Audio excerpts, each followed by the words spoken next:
Alastu bi rabbikum, dengan nama Rabb, Rabb.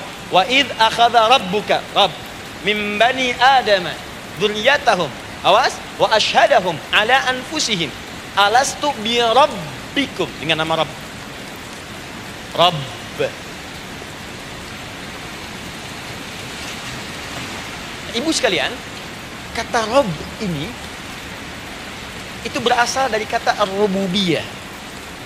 Ar-rububiyah yang berarti sifat merawat, memberikan semua kebutuhan. Saya ulang ya. Merawat, memberikan semua kebutuhan. Sudah? Menyayangi, memaafkan, mengasihi, mengampuni. Insya Allah. Merawat, memenuhi sebuah kebutuhan, menyayangi, memaafkan, mengampuni. Jadi semua hal yang terkait dengan perhatian ada pada kalimat Rabb. Sifatnya disebut dengan rububiyah. Zat yang memperhatikannya disebut dengan Rabb, namanya Rabbun. Baik. Pelan-pelan. Seakan-akan Allah ingin berkata begini, hei, engkau buat perjanjian dengan saya sekarang. Engkau bersaksi, saya sebagai Tuhan, siap bersaksi, menuhankan saya. Nanti ketika kamu lahir, apapun yang kamu butuhkan dalam kehidupan, aku akan berikan. Kamu akan saya rawat. Kalau sakit, kamu saya sembuhkan. Minta sesuatu yang kamu butuhkan, saya akan berikan. Kamu butuh sesuatu, saya akan hadir. Kamu salah minta maaf, saya maafkan. Kamu dosa minta ampun istighfar, saya ampuni. Kamu ingin sesuatu yang lebih baik, saya berikan. Pokoknya semua yang kamu inginkan selama engkau butuhkan itu baik, aku berikan. Kira-kira, maaf Bu ya, maaf sekali. Kalau ada yang nawarkan pada ibu, mau nggak ikut saya? Nanti sebuah kebutuhannya saya berikan. Kalau sakit, saya berikan jaminan kesembuhannya. Kalau butuh sesuatu, saya berikan. Kalau ingin ini itu selama butuh, saya sampaikan. Kira-kira ibu nolak atau ikut? Baik. Ikutnya mikir dulu atau tidak? Tidak. Jangankan yang tinggi-tinggi Bu ya, suami aja nawarkan, mah mau nggak ikut papa? Papa nanti kasih handphone S10. Sama doang nggak Pak? Ikut ya. Dan tanpa pikir. Dalam bahasa Arab, sesuatu yang disetujui tanpa dipikirkan lagi, itu disebut bala namanya. Bala, sekali saja. Sekali, ya, tidak dua kali. Tidak ditambah, tidak dikurangi. Ingat, kalau Allah sudah sampaikan kalimat, jangan tambah, jangan kurangi, ya. Bala, tidak ditambah nga, tidak disebutkan dua kali. Bala. Ya. Bala itu artinya siap. Ya. Tanpa pikir. Karena memang nggak ada yang dipikirkan lagi. Apa yang mau dipikirkan? Semua kebutuhan dikasih. Semua keinginan dikabulkan sepanjang baik. Kalau sakit ada jaminan disembuhkan, dikasihi, disayangi, salah dimaafkan. Ya kalau dosa diampuni, apalagi yang kurang, nggak ada aib, nggak ada yang kurang, sempurna semua. Kita katakan bala tanpa pikir. Karena itu, perhatikan, setiap kita kemudian, ibu sekalian, datang terlahir ke bumi, mengalami kehidupan, fitrah kita setiap mendapatkan kebutuhan, kita akan menyebut nama Allah Subhanahu wa Ta'ala dengan nama yang telah dijanjikan itu. Silakan ibu cek. Bukankah ibu ketika ada kesulitan memohon kepadanya? Ya Allah, tolong sembuhkan ya Allah. Ya Allah, lancarkan ya Allah. Ya Allah, sukseskan suami saya. Ya Allah, tenangkan kehidupan rumah tangga kami. Ya Allah, anugerahkan solusi. Ya Allah, sembuhkan ibu saya. Semua minta kan?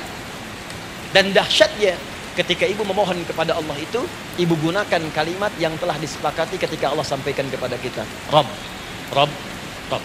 Perhatikan, kalau ibu berdoa, doa apa paling favorit? Rabbana atina fid dunya hasanah, fil akhirati hasanah, wa qina. Doa apa itu? Sapu jagat. Bu bayangkan, Nabi aja nggak tahu tuh istilah itu sapu jagat. Ibu tahu? Wah, Masya Allah, Indonesia kreatif. Luar biasa. Ada doa sapu jagat, ada doa sapu nggak ada jagatnya, ada doa jagat nggak ada sapunya. Wah, pokoknya luar biasa lah. Ya. Ya, lihat, bukankah kalimatnya dibuka dengan Rabb? Rabbana atina fid dunya, Rabbana zalamna anfusana wa illam taghfir lana wa tarhamna lanakunanna minal la yukallifullahu nafsan illa laha ma kasabat wa 'alaiha mak. Perhatikan, Rabbana la in nasina Rabbana Rabb. Ini ayatnya. Sapu jagat Quran surah 2 ayat 201. La yukallifullahu Quran surah 2 ayat 286. Rabbana zalamna Quran surah 7 ayat 23. Yang ingin saya sampaikan, setiap kita butuh sesuatu, kita menyebut namanya dengan kalimat Rabb. Kenapa kita katakan Rabb? Karena Allah sendiri menyebutkan dengan kalimat Rabb. Alastu bi rabbikum, saya nanti adalah Tuhan yang akan memperhatikan kalian, menyayangi kalian. Saya Tuhan yang akan merawat kalian, memberikan semua kebutuhan. Makanya ibu tuh kalau ada persoalan nagih seakan-akan ke Allah. Ya Allah, kan engkau yang berjanji kepada saya. Engkau yang berjanji, engkau yang menepati ya Allah, karena engkau Tuhan. Kalau manusia, dia berjanji, dia yang mengingkari. Dia awali, dia yang akhiri. Tapi engkau beda ya Allah. Kenapa? Engkau berjanji, engkau yang menepati. Quran surah ketiga ayat 9. Innallaha la yukhliful mi'ad. Engkau yang berjanji, engkau yang menepati. Engkaulah awal dan akhir dari semua hal. Engkau mengatakan saya Rabb yang akan memberikan semua kebutuhan. Sekarang saya butuh ya Allah. Engkau berjanji akan menyembuhkan, sekarang saya sakit ya Allah. Engkau berjanji akan memberi solusi, sekarang saya sedang punya masalah ya Allah. Engkau berjanji akan memberikan kesuksesan, sekarang saya sedang menapaki itu ya Allah. Makanya ibu sebutkan kalimat Rabb, Rabb, Rabb, Rabb. Jadi sesungguhnya doa itu adalah fitrah dari setiap manusia, karena mulai dibangun komitmen sebelum dia dilahirkan ke muka bumi. Jadi kalau kita bicara tentang doa, doa itu fitrah kehidupan bagi setiap manusia. Hidup. Sekaligus penanda komitmen yang membedakan antara Khalik dengan makhluk, hamba dengan Allah, manusia dengan Tuhan. Kan Allah katakan saya Rabb ya, saya yang ngasih, saya yang Tuhan. Berarti kita yang makhluk kan, kita yang butuh kan. Allah yang memberi, kita yang butuh. Untuk membedakan mana yang butuh, mana yang ngasih, maka pembedanya adalah doa. Jadi kalau ada manusia yang nggak pernah doa selama hidup, itu tandanya ada yang salah dengan kehidupannya. Karena seakan-akan dia nggak butuh Tuhan. Sebab perbedaan manusia dengan Tuhan itu sebelum lahir, salah satunya ditunjukkan dengan sifat butuh kita kepada Allah. Makanya sekaya-kayanya orang itu pasti berdoa. Manusia paling kaya di muka bumi pun kalau besoknya mau ada pekerjaan atau proyek, dia berdoa dulu tuh. Ya Tuhan, tolong lancarkan proyek ini. Butuh. Pejabat setinggi-tingginya, kalau sudah mau mulai kemudian ada pemilihan, kalau mulai ada kebijakan, kalau mulai ada apapun berdoa juga. Itu tandanya butuh. Butuh. Di setiap manusia itu pasti butuh dengan Allah. Karena itu kalau ada manusia yang nggak pernah berdoa selama hidupnya, itu langsung mendapatkan kecaman dari Allah dan dijamin akan masuk neraka yang paling dalam. Karena seakan-akan dia sudah nggak butuh dengan Allah. Saya ulang ya, saya ulang. Doa itu fitrah hidup manusia yang sekaligus menunjukkan statusnya sebagai hamba. Jadi kalau ibu update status di media sosial, mulai sekarang tuliskan hamba. Hamba. Sudah.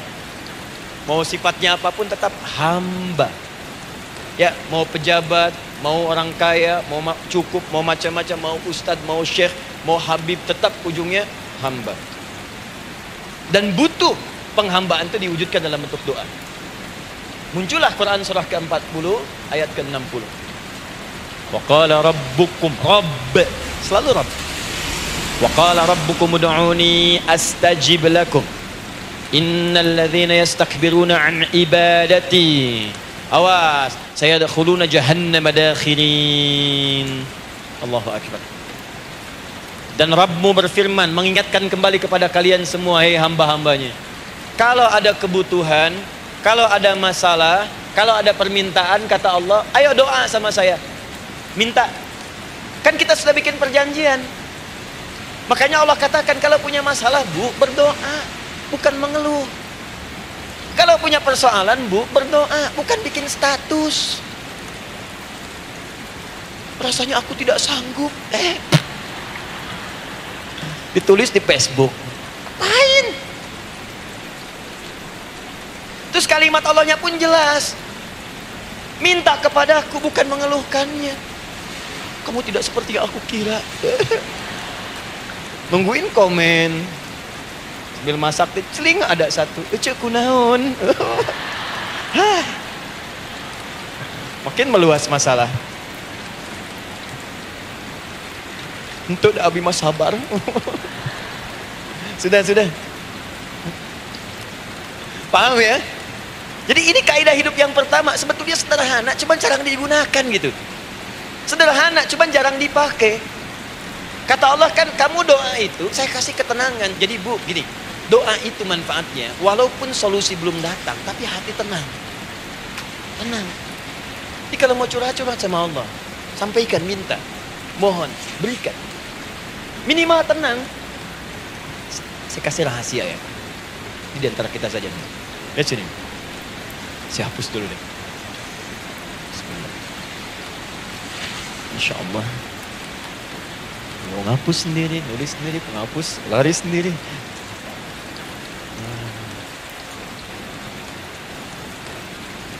Bismillah. Oh, ini ada dua ya. Baik. Buka Quran surat 7 ayat 205. Quran surah 7 ayat 205. Doa itu disebut zikir di ayat itu. Jadi kalau ibu sedang berdoa, itu sedang berzikir. Wadhkur rabbaka fi nafsika tadarruan wa khifatan wa dunal jahri minal qaul. Ada ayatnya? Oke. Pakai Rabb lagi kan? Wadhkur rabbaka. Kalau engkau punya masalah, kata Allah, sekecil apapun, di rumah tangga kah, di kantor kah, kehidupan sosial kah, kata Allah, ayo sebut, minta kepada Allah, berdoa. Doa disebut dengan zikir. Zikir itu semua kegiatan yang membuat kita ingat Allah. Zikir. Baca Quran, zikir. Dalilnya Quran surah ke-15 ayat 9. Inna nahnu nazzalna dzikra. Kami turunkan Al-Quran sebagai zikir. Menghafal Quran, zikir. Quran surah 54, ayat 17, ayat 22, ayat 32, ayat 40. Walaqad yassarnal Qur'ana lidzikri. Kami akan mudahkan Al-Quran untuk diingat, dihafalkan. Zikir, sebagai zikir kepada Allah. Ibu selepas sholat, baca subhanallah, alhamdulillah, Allahu Akbar, zikir. Quran surah keempat, ayat 103. فَإِذَا قَضَيْتُمُ الصَّلَاةَ فَاذْكُرُوا اللَّهَ. Maka jika anda telah tuntas mengerjakan sholat, segera berzikir kepada Allah. Sholat sendiri, zikir. Quran surah ke-20, ayat ke-14. Innani anallahu la ilaha illa ana fa'budni wa aqimis salata li dzikri. Saya Allah, kata Allah. Tidak ada Tuhan selain saya. Sembah saya. Bagaimana menyembah Allah? Tunaikan sholat sebagai zikir kepada Allah. Zikir. Di zikir, semua amalan yang mendekatkan kita dengan Allah. Doa, itu satu dari bagian zikir. Tapi tahukah ibu fungsi zikir yang paling utama itu apa? Quran surah 13 ayat ke-28. Ala bizikrillahi tatma'innul qulub.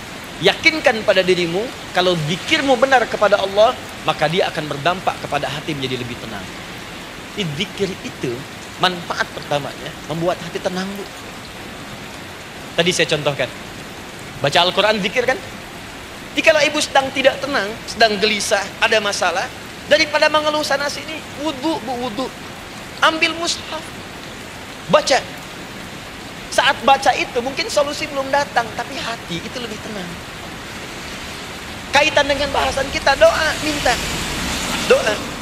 Jadi kalau orang punya masalah itu, kalau berdoa, walaupun solusinya belum datang, walaupun kemudian jawabannya belum tiba, minimal hati ibu itu tenang. Ini dia. Kan surah 13 ayat 28. Rumus ini pakai. Gunakan dalam hidup.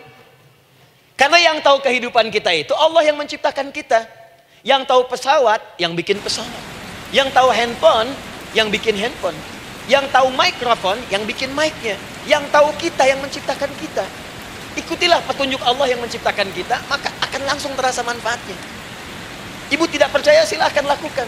Rasakan bedanya, bedakan rasanya, dan pasti akan terasa bedanya. Akan lain.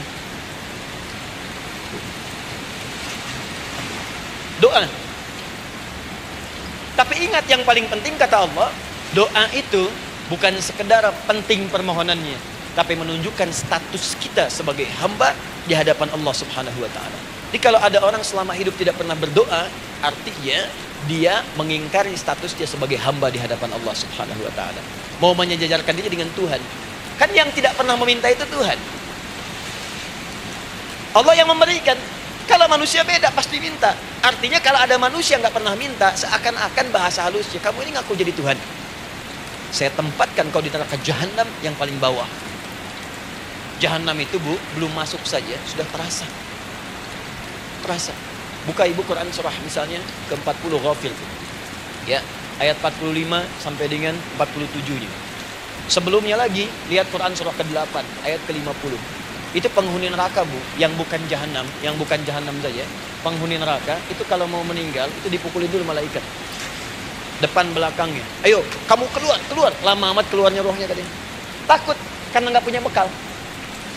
Kan maaf ya, kaidah mengatakan orang nggak punya bekal itu takut pulang, apalagi orang merasa salah. Anak ibu berbuat kesalahan, mau pulang takut kan? Takut. Jadi kalau ada anak takut pulang, salah dia. Salah. Kemana anak nggak pulang-pulang, pasti ada yang salah karena nggak berani pulang. Jangankan salah, nggak punya bekal saja, malu pulang. Lihat ibu waktu Ramadan usai, mau mudik, Idul Fitri. Kan pada mudik kan? Kenapa mau mudik dan senang mudik? Karena punya bekal, Bu. Dikumpul-kumpulkan tuh selama 11 bulan. Untuk 1 bulan saja. Itu pun paling berapa hari. Kumpulin. Terus telepon keluarga, insya Allah aku pulang hari ini. Wah, senang semuanya. Padahal mudiknya cuma pakai motor, Bu. Motornya bebek, bekalnya singa. Serius saya, motor bebek bekal singa. Ada kardus belakangnya, tulisin. Terus tambah pelepah pisang buat begini. Belakangnya ditulisin, aku pulang sayang. Jalan, mudik. Terus yang di rumah kan senang nerimanya. Kenapa? Karena ada yang pulang dan bawa bekal. Saya pernah tanya pada seseorang, kenapa Anda nggak mudik? Gak ada bekal, Ustaz. Gak ada bekal, malu pulang. Kebayang nggak saat pulang menghadap Allah nggak punya bekal? Malu pulang, apalagi punya banyak salah. Jadi nggak mau keluar rohnya. Malaikatnya geram, dipukulin sama malaikat. Pukul depannya, pukul depan. Kamu ini cepat keluar. Keluar. Malu pulang. Tapi kalau punya bekal enak. Dan yang nyambut langsung malaikat. Bahkan ada satu amalan saat dikerjakan, itu orang ini sudah masuk surga, tapi semua malaikat di semua pintu surga yang 8 itu datang mengunjungi dia mengucapkan selamat. Itu ada di Quran surah 13 ayat 24. Salamun alaikum bima sabartum fa ni'ma uqbaddar. Selamat ya saat di dunia sabar mencari bekal, dan ini bekal terbaik yang kamu dapatkan, silahkan nikmati surga yang kamu rindukan itu. Ini nikmatnya tempat yang pernah nanti kamu kunjungi. Dan tinggal abadi di situ. Yang nyambut malaikat. Bayangkan semua malaikat, Bu. Semua malaikat dari pintu surga datang nyambut dia. Wah, Masya Allah, malaikat Jibril, Israfil, malaikat maut. Maaf ya, dicabut kemarin. Biasa. Selamat. Dunia aja kalau ada yang nyambut senang kan? Rumah dicat, datang, sambut depan rumah. Semua hidangan ada. Oh, Masya Allah. Bahkan yang tidak ada jadi ada. Luarnya kongguan, dalamnya rangginang gitu kan. Wah, itu semua. Paham ya? Ah, jadi ini bagian pertama. Jadi kita katakan kenapa manusia mesti berdoa. Jawabannya karena manusia itu hamba. Dan doa itu adalah fitrah, bagian dari kehidupan. Kenapa manusia mesti berdoa? Karena ada komitmen dari Allah. Setiap dia mendapatkan sebuah persoalan, maka Allah akan jawab dan berikan jawaban dari semua persoalannya. Jalan mendapatkan jawaban itu adalah doa. Kenapa manusia mesti berdoa? Karena dia butuh dengan Allah. Dan puncaknya, kenapa dia mesti berdoa? Karena Allah ingin membahagiakan kehidupan dunianya sebelum sampai keabadiannya di akhirat. Jadi ketika kita berdoa, sebetulnya kebaikan untuk kita karena Allah ingin kita bahagia. Ingin mudah hidupnya. Jadi kalau ada orang nggak berdoa, sesungguhnya dia sedang menyulitkan diri sendiri dalam kehidupan dunianya sampai ke akhiratnya. Jelas sampai di sini? Insyaallah. Alhamdulillah. Baik, kalau sudah paham, saya hapus ini, kita masuk bagian yang kedua.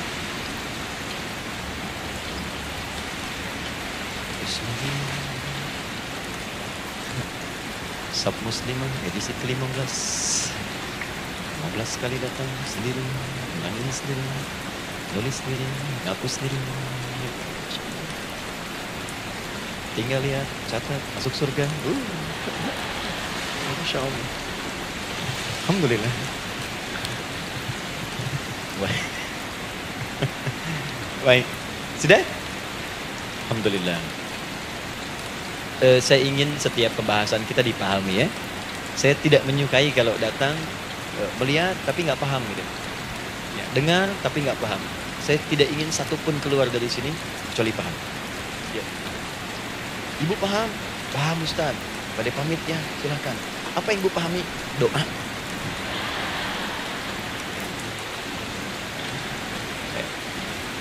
Dah. Nah, sekarang masuk bagian kedua. Bismillah. Kalau sudah mengerti yang tadi, persoalannya adalah bagaimana cara kita memohon kepada Allah. Itu dia. Bagaimana cara kita meminta? Kata Allah, kamu kalau punya masalah, minta. Ya Allah, caranya bagaimana? Karena sesuatu yang dikerjakan tanpa ilmu dan tidak tahu caranya, itu bisa keliru. Hidup itu menyembah Allah tidak cukup dengan iman, Bu. Mesti pakai ilmu. Iman saja sekalipun kuat tanpa ilmu, itu bisa salah. Kuat ingin mendekat kepada Allah. Ya Allah, aku ingin ibadah, kuat. Saya punya kawan dulu di pesantren. Tahun kedua, dia sudah berubah. Ya, tadinya orang tuanya melihat anaknya, Masya Allah, tiba-tiba ada perubahan, senang ibadah, Bu. Malam-malam dia bangun, ini kisah nyata, saya alami sendiri. Masya Allah, saya senang sekali. Saya saling doakan, dia bangun malam tahajud. Bangun jam 2, Anda bayangkan. Yang sebelumnya menjelang subuh atau apa, ini malam Jumat lagi, malam libur. Malam libur biasanya santri itu kebanyakan ada yang keluar, ada yang main, ada yang macam-macam. Ini dia malam tahajud. Jam 2 bangun. Saya bahagia sekali.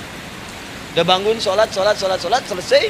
Cuman pas waktu mau subuh, kok saya lihat tidur. Saya bangunkan kan. Bulan, bangun. Oh iya. Iya, oh mungkin nanti mau nyusul. Saya pikir istirahat dulu. Saya ke masjid lah. Udah ke masjid, dah selesai. Kita diskusi di masjid, selesai. Semua pulang saya jam 7.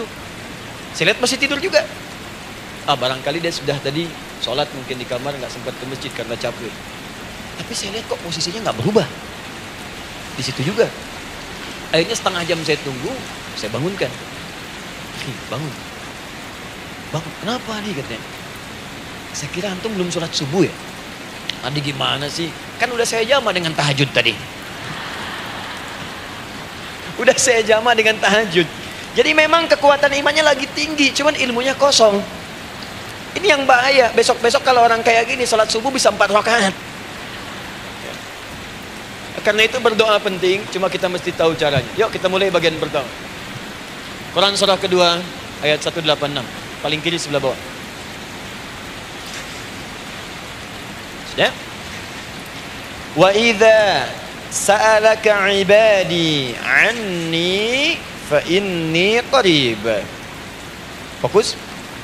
Kata Allah, kalau hamba-hambaku Muhammad SAW bertanya kepadamu, minta petunjuk untuk mencari-cari aku. Tuh Bu, coba lihat. Ayat doa dibuka lagi dengan kalimat hamba. Untuk menegaskan status kita. Jadi kalau ditanya, kita siapa di hadapan Allah? Makanya nggak usah sombong. Jangan sombong, karena kita cuma hamba. Karena itu ketika Korun sombong, Korun tuh manusia terkaya yang pernah hidup di bumi. Hartanya Bu, ini saya kasih bocoran sedikit, kunci berangkasnya saja, kemana-mana itu suka dibawa, dipikul paling sedikitnya 8 bodyguard, cuman bawa kunci berangkas saja begitu. Di Korun pengen ngasih tahu, kalau ada yang pengen nyuri di tempat saya silahkan aja, ini aja bodyguard saya ngangkat kuncinya susah. Korun. Jadi kalau Anda tidak sekaya Korun, jangan ikutan sombong, telat. Telat, gak ada kerjaan. Sudah ada yang lebih kaya. Ya. Dan apa yang terjadi? Fakhosabna, kata Allah, kami telan. Likuifasi. Telan oleh bumi semua. Dengan kekayaannya semua habis. Jadi ketika ada seseorang yang lupa dengan statusnya sebagai hamba, maka Allah akan memberikan pelajaran kepadanya untuk taubat. Kalau nggak mau taubat juga, telan habis. Untuk menunjukkan kamu tuh bukan Tuhan, saya Tuhan. Maka jangan ikutan sombong. Kalau ada yang baru punya Ferrari, Lamborghini, Lamborghini, ya, wah, bikin rame di jalan, cuman nggak update status, kasih tahu, maaf mas, telat. Itu gambaran hidup. Dan ingat, setiap dibuka dengan kalimat permohonan, itu kalimatnya hamba. Hambaku, hambaku, hambaku. Termasuk mau minta taubat, hamba. Quran surah 39 ayat 53. Qul ya ibadiyalladzina asrafu ala anfusihim la taqnatu min rahmatillah. Katakan Muhammad pada hambaku yang merasa banyak dosa, pengen berdoa minta taubat. Kata Allah, hamba. Saya terima taubat hamba. Ini ya. Ini pun adab yang pertama dari Al-Qur'an, adab yang pertama, kalau kita ingin berdoa dan doa itu cepat ingin dikabulkan, maka berdoalah dengan cara menghamba di hadapan Allah Subhanahu wa taala. Jangan merasa tinggi.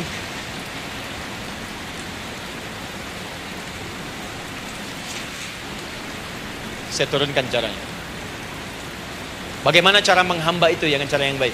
Fokus. Wa idza sa'alaka 'ibadi 'anni, Muhammad SAW, jika ada hamba-hambaku bertanya padamu tentangku, ingin mencari-cari aku. Masya Allah, ibu maaf ya, biasanya kan kalau orang mencari Allah, ingin mendekat kepada Allah, entah itu datang ke masjid, bangun malam, biasanya motifnya cuma dua. Satu, ada kebutuhan, pengen berdoa, terus dekat sama Allah. Besok mau arisan, malamnya tahajud. Anak mau ujian, baru puasa, kan? Suami ada proyek, nah baru baca Quran, kan? Terus itu biasa itu, biasa. Jadi fitrah, bu. Tumben jeng tahajud, fitrah. Itu biasa itu. Ya. Yang kedua, taubat dari maksiat. Taubat. Seorang taubat ke masjid, bangun malam, doa, itu biasa. Jadi kalau ada seperti itu tandanya kita hamba normal manusia.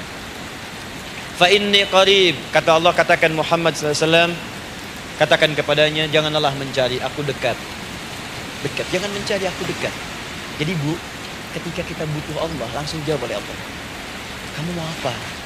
Aku dekat. Itu secara psikologi memberikan ketenangan yang paling dalam. Saya belum datang di sini sampai jam 8. Ibu tanya panitia, ustadznya mana sih? Ustadznya mana? Jawaban pertama misalnya, ini belum jelas nih ustadznya. Gak ada kabar. Yang kedua mengatakan, tenang saja, ustadz sudah dekat.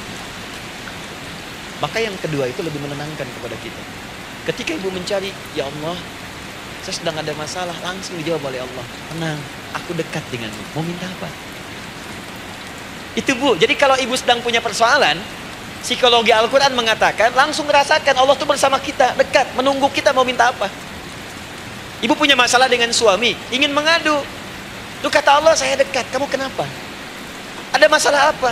Ayo minta, ayo cerita. Mohon. Ibu punya masalah dengan anak, ibu punya masalah dengan tetangga, di pekerjaan, kehidupan sosial. Kata Allah, saya dekat. Nah perasaan itu hadirkan dalam jiwa kita. Ini sekarang jarang didapatkan. Jadi kalau ada masalah itu, hal pertama yang dilakukan itu belum ingat Allah itu masalahnya. Di kebanyakan manusia itu kalau punya masalah, selalu ingin yang pertama itu solusinya. Bukan Allahnya. Kan pemilik solusinya Allah.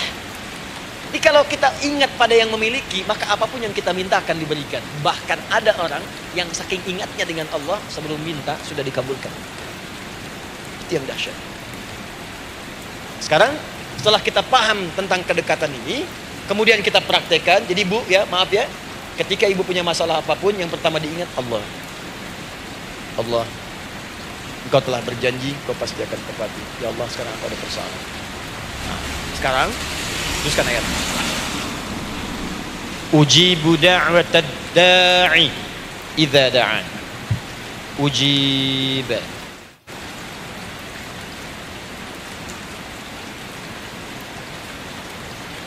Ujibu da'watad da'i idza da'an. Aku pasti akan menjawab, mengabulkan setiap doa hambaku jika dia bermohon kepadaku. Saya ingin ajarkan sedikit di gramatikal bahasa Arab. Ujib itu disebut dengan fi'il mudhari namanya. Saya kasih rumus cepat Bu ya. Insya Allah kalau ibu fokus dengan rumus ini, ibu nanti bisa memahami Al-Quran dengan baik. Saya kasih satu kalimat, hafalkan baik-baik. Ini gampang kok. Anita. Ya, Anita. Sudah? Anita.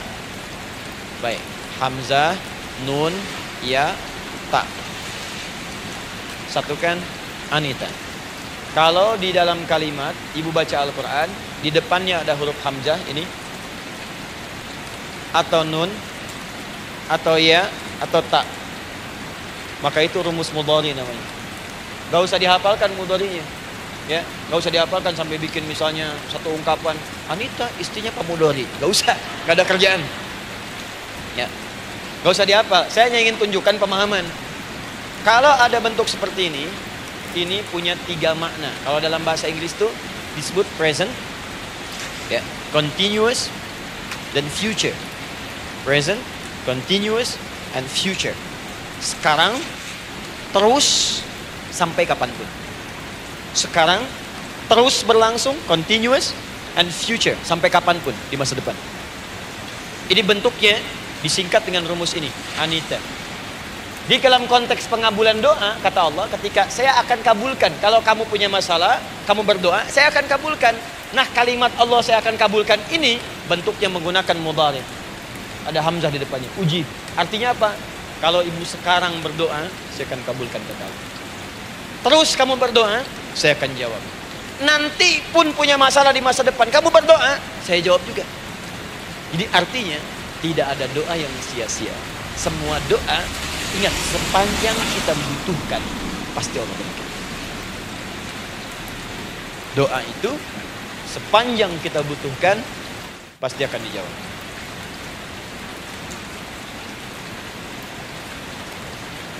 Nanti kapan dijawabnya, seperti apa jawabannya, nanti bagian ketiga. Kadang-kadang minta sekarang, dijawabnya nanti.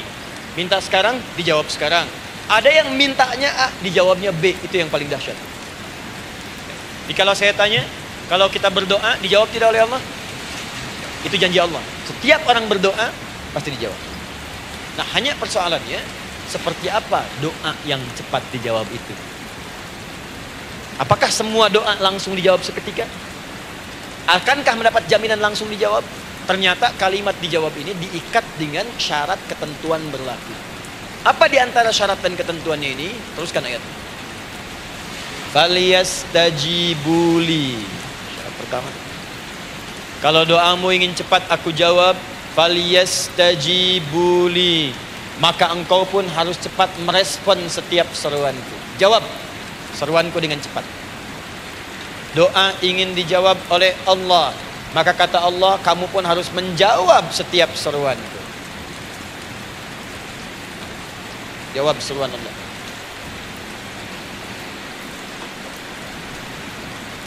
Ayo respon, adil. Maunya dapat gaji aja, kerja nggak mau. Ya? Apa ibu pikir duduk manis, santai di ruangan tengah, tiap bulan suami datang berikan uang belanja? Belum tentu.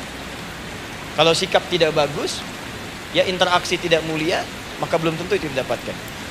Maka syarat pertama kata Allah, kalau doamu ingin cepat aku jawab, maka setiap aku seru, cepatlah engkau kemudian kerjakan dan jawab itu. Jadi ternyata seruan Allah itu terkait berkelindan dengan pengabulan doa. Jadi ketika ibu diseru oleh Allah, diminta diperintahkan sesuatu oleh Allah, sebetulnya itu kunci untuk mendapatkan jawaban doa kita, Bu. Dipanggil kita, ayo cepat datang ke sini. Mau minta apa? Minta, saya kasih.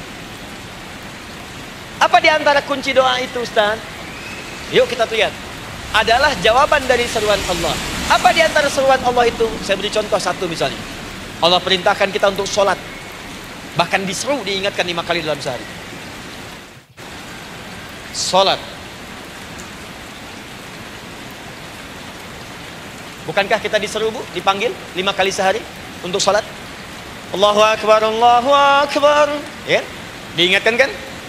Ayo, ayo, ingat Allah, ingat Allah, ingat Allah, ingat Allah. Allah Maha Agung, Maha Besar semuanya, dan seterusnya. Perhatikan baik-baik.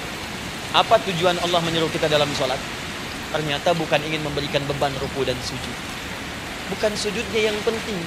Karena semua makhluk tidak sujud pun tidak akan menurunkan status Allah sebagai Tuhan. Allah tetap Allah, gak ada ruginya.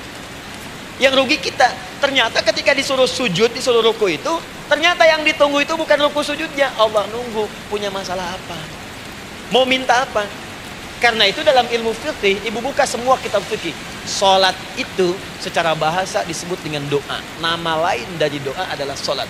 As-salatu hiya doa. Salat adalah doa. Karena itu semua bacaan dalam salat doa semua. Coba lihat. Baru takbir Allahu Akbar, doa iftitah. Al-Fatihah doa, Bu. Dikira Al-Fatihah enggak ada doanya. Nih, nanti saya berikan cepat ya. Ini highlight dulu. Highlight dulu. Dalam sholat itu ada 4 keadaan. Ingat ini baik-baik. Nanti ibu manfaatkan, minimal zuhur lakukan. Ada berapa keadaan? 4. Ada 4 posisi, 4 keadaan dalam sholat. Yang kalau ibu berdoa benar, meminta di situ dengan benar, itu seketika akan dikabulkan. Seketika. 1, saat berdiri. Berdiri. 2, saat ruku'. Ruku'. 3, saat sujud. 3, saat sujud. 4, sesaat sebelum salam. Berdiri, ruku', sujud, sesaat sebelum salam. Baik, sebelum saya bahas lebih jauh, saya ingin sampaikan dulu. Jadi ternyata ketika kita diminta oleh Allah menunaikan sholat, itulah cara kita memohon, Bu. Itulah waktu kita meminta. Dan dahsyatnya dalam sehari itu 5 kali ditungguin, Bu. Mana ada manusia di buka bumi ini buka pintu rumahnya 5 kali sehari cuma untuk memberikan apa yang dibutuhkan. Sesoleh-solehnya Ustadz, gak ada yang mengatakan, ayo 5 kali sehari datang aja ke rumah saya. Kalau butuh apa-apa ambil. Butuh kulkas, ambil kulkasnya. Butuh TV, ambil. Gak ada begitu. Allah itu maha baiknya, 5 kali sehari dipanggil. Dari subuh sampai zuhur. Kita bangun tidur aja, punya masalah nggak? Ayo minta, disuruh sholat 2 rakaat. Dan sholatnya nggak usah banyak-banyak, 2 rakaat aja dulu supaya nggak ada beban. Itu pun kadang-kadang masih lupa berapa rakaat kita sholat. Ayo sujud, disuruh minta, punya masalah nggak? Terus dari subuh sampai ke siang dipanggil lagi. Punya masalah lagi nggak? Disuruh zuhur 4 rakaat. Karena waktunya cukup panjang, suruh 4. Ayo minta. Ada masalah apa? Minta sujud kita. Minta mohon. Dari zuhur ke asar ditanya lagi, ada masalah nggak? Panggil lagi. Ke maghrib sampai ke isya sebelum tidur, supaya tidurmu enak, masalah nggak ada, tenang, nikmat, nyaman istirahatnya. Ada masalah nggak? Disuruh sholat lagi. Jadi kalau orang paham sholat itu kunci kebahagiaan, dia akan senang menunaikan sholat. Makanya ketika ibu bertanya, kenapa saya sholat? Dijawab oleh muadzin, hayya 'alas shalah. Ayo sholat. Kenapa sih sholat? Hayya 'alal falah. Yuk bahagia. Ayo tenang. Yuk dapatkan apa yang kamu inginkan. Falah. Jadi kalau orang paham sholat itu menyelesaikan persoalan, tentu orang akan berbondong-bondong semangat untuk menunaikan sholat. Cuman sayang segelintir orang itu menilai sholat sebagai beban. Jadi sebagai kewajiban beban saja, makanya sholatnya nggak nikmat. Arak tadi duhur, ayeuna asar deui. Ya bagaimana doanya bisa dijawab? Anda datang pada orang, tapi datangnya dengan marah-marah. Datangnya dengan mencelanya. Ya bagaimana dia bisa memberikan kebutuhan Anda? Anda datang pada Allah dengan niat yang tidak ikhlas. Setelah itu kemudian menggunjingkannya, bagaimana bisa dijawab? Tuntutan tinggi. Tapi datang tidak membawa prestasi, ya bagaimana bisa diberi? Catat itu, bikin status. Paham ya? Nah ini bagian pertama. Jadi cara pertama, respon kata Allah, seruan Allah. Rumus pertama sholat. Nah sekarang saya ajarkan lagi. Ini belum selesai nih Bu. Ini panjang bahasannya nih. Sampai jam berapa kita? 10 ya? Lumayan. Mau sampai jam 5 silahkan. Saya jam 10 selesai. Ya. Lihat sini. Oke, saya punya sekitar 1 jam kurang ke depan. Saya ingin terangkan sedetil-detilnya gitu ya. Dan saya hanya menyampaikan isi Al-Quran. Quran, hadis, Quran, hadis. Sekarang gini, Ustadz saya sekarang paham. Sholat berarti kunci untuk menyelesaikan masalah. Di sholat saya akan memohon. Sekarang Ustadz, bagaimana cara saya merespon sholat? Kan kata Allah, saya menyeru, respon gitu kan? Kita dipanggil sholat nih. Allahu Akbar, dipanggil. Bagaimana cara meresponnya? Sebelum minta. Awas, ibu ingin datang mengajukan proposal. Datang kepada wali kota, datang kepada gubernur, datang kepada presiden, datang kepada menteri sebelumnya. Bukankah ibu mempersiapkan diri? Penampilan ditata, proposal dibagus-bagusin gitu kan? Yang paling hebat itu kadang-kadang malam-malam latihan depan cermin. Bapak wali kota yang saya hormati, lihat semuanya tuh. Dan yang paling luar biasa, maaf ya, janjian jam 7 dengan Pak Wali Kota, datang jam 6 ke Balai Kota. Sekarang ibu punya janji dengan Allah. Janji itu sudah diketahui sebelum pertemuannya. Kalau tidak percaya, 5 waktu ini ibu sudah hafal, Bu. Ya, bahkan disuruh ngapalin oleh Allah. Buka Quran surah ke-4. Surah ibu, surah mama, An-Nisa. Ayat 103, Quran surah 4 ayat 103. فَإِذَا قَضَيْتُمُ الصَّلَاةَ فَاذْكُرُوا اللَّهَ قِيَامًا وَقُعُودًا وَعَلَى جُنُوبِكُمْ فَإِذَا اطْمَأْنَنْتُمْ فَأَقِيمُوا الصَّلَاةَ. Lihat ujung ayatnya. Inna as-salata kanat 'alal mu'minina kitaban mawquta. Sungguh semua waktu salat itu telah ditetapkan waktunya bagi orang beriman. Itu terjemahan biasa. Kalau terjemahkan pakai ilmu balaghah, sungguh orang beriman itu hafal waktu-waktu salat.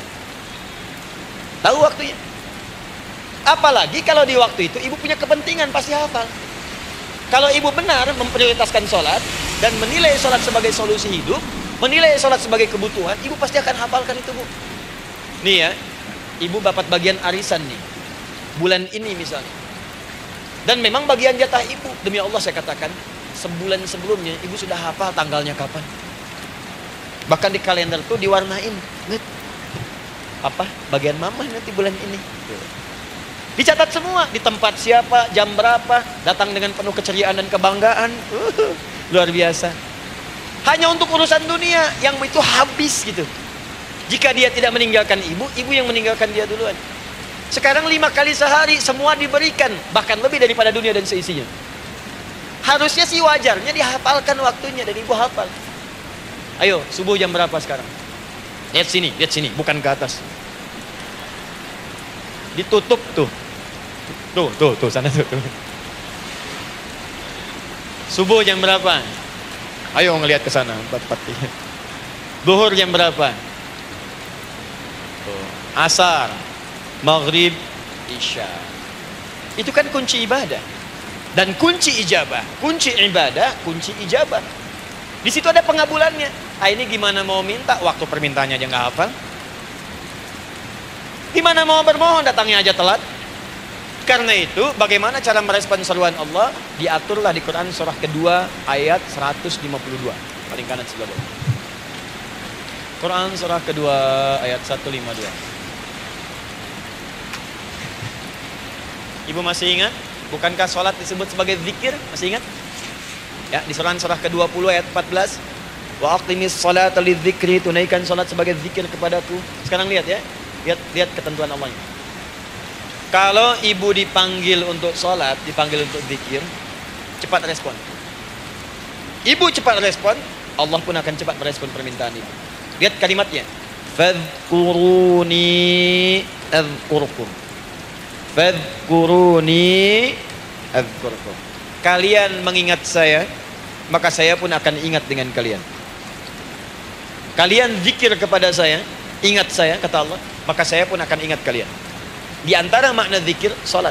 Jadi kalau ibu sholat mengingat Allah dengan cepat, maka Allah pun akan cepat mengingat kita. Contoh.